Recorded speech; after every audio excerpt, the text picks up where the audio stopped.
කියන්න ඔයා කියන්න. හරි. හරි ඈ. හරි දැන් ඔයාලට කියලා දෙන්න යන්නේ ආලෝක සංවේදී ප්‍රතිරෝධකයක් LDR එක කාර්යභාරය. දැන් ඔයාලට පේනවනේ දැන් LDR එක මම මේ පරිපතේට තියෙනවානේ මේ තියෙන්නේ. දැන් ඔන්න මම මේක සම්බන්ධ කරා මෙතෙන්න. දැන් ඔයාලා මේක අල්ලගන්න මෙහෙම මොකද අල්ලගන්න? යටින් අල්ලගන්න.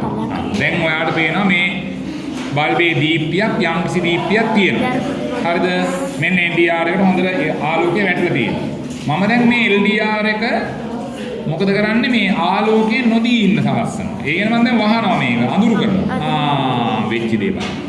කො එළිය අඩු වෙලා ගියා. දැන් මම ආයෙ මම එළිය දෙනවා. ඒ කියන්නේ මේ LDR එකට ආලෝකය දෙනවා. බලන්න. මොකද උනේ? දැන් හොඳට එළිය යනවා. එළිය ආවනේ මෙතන නේද? රයිට්. මොන මම ආයෙත් පෙන්නනවා මේ LDR එකට අඳුර ආලෝකය වැටුණා. දැන් හොඳට කරන්ට් එක යනවා. එතකොට මම දැන් ආයෙත් මේක අඳුරු කරනවා මේ බලන්න මම ඇඟිල්ල තියලා මේ වහනවා දැන් මොකද උනේ අඩු දැන් ආයෙත් මම මොකද කරන්නේ මේක ඔන්න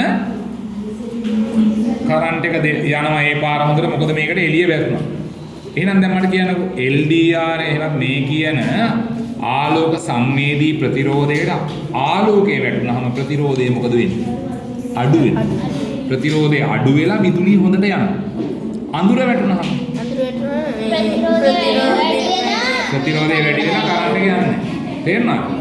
ඔන්න මතක තියාගන්න මේ ඉතාම හොඳින් ඔය පේනව නේද? එහෙනම් මේක ඔයාලා දන්නවද? අර හවස වෙනකොට බල්බ දැල් වෙන, උදේ වෙනකොට බල්බ ඕෆ් වෙන පරිපත හදන්න මේක යොදා ගන්න. මේ වගේ ලස්සන කරන බාන එකේ හොඳ වහන්න.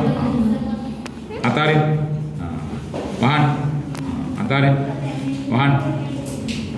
හරිනේ? Right.